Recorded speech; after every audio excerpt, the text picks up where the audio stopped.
Hello to my Sip and Spill family. We have Jasmine, Crockett, schooling, Lauren Boebert.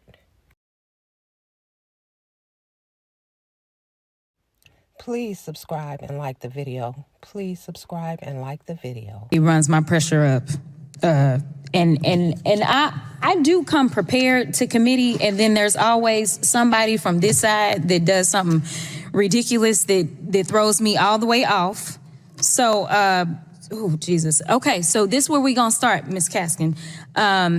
First of all, let me apologize because that was uncalled for. So let me do what she would never do, which is to be an adult in this room or in this chamber. So let me start there. I'm also going to start with some nonsense that she was trying to spew. And unlike Ms. Boebert, I am legally trained and I've passed a few bar exams.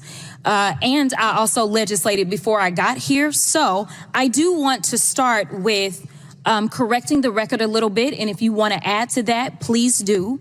There was conversation about ATF because my colleagues love to talk about their guns, baby. And I'm from Texas. So let me be clear. I also own firearms. Let me scream. Democrats own guns too. Let me make it clear. I own guns and I'm licensed to carry. That is a regulation. Regulations aren't necessarily bad. It didn't stop me from being able to get a gun. So we were talking about, or y'all were talking about the ATF, which I wasn't going there. I didn't plan to go there.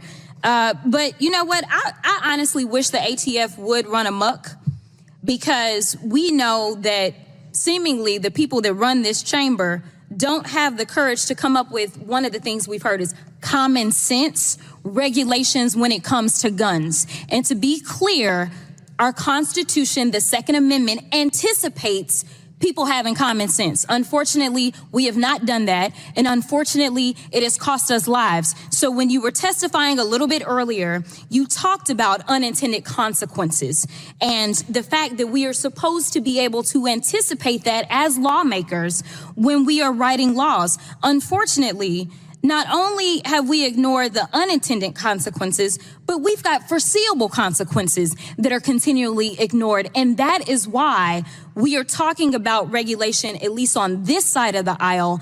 And our definition of common sense is one that doesn't keep us in the pockets of corporations, but keeps us in the pockets of the people. Because what I'm trying to do is save lives. My job isn't here to make sure that I'm pushing the bottom line for some corporation, but it's to make sure that the people that put me into this seat, which were actual people, individuals, to make sure that I can save lives. So let's talk about my state, because we always got good stuff coming out of Texas.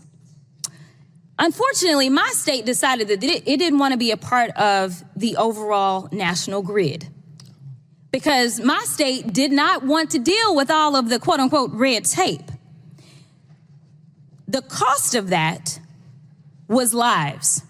So we had this winter storm, and here it was, I was freshly being sworn into the Texas House, and I don't know what I'm supposed to do because I started getting calls because there is this thing called climate change.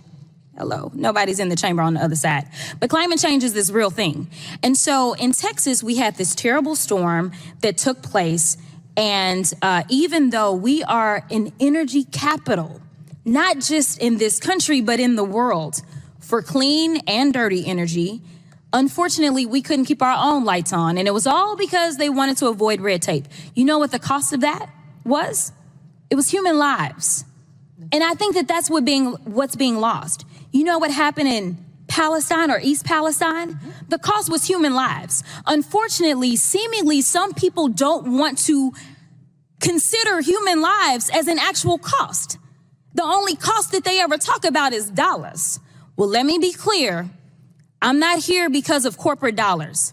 I'm here because of people. And so I am curious to know, and I'm going to give you, and I usually run out of time. I'm going to be clear. I always run out of time because they always give me too much to do.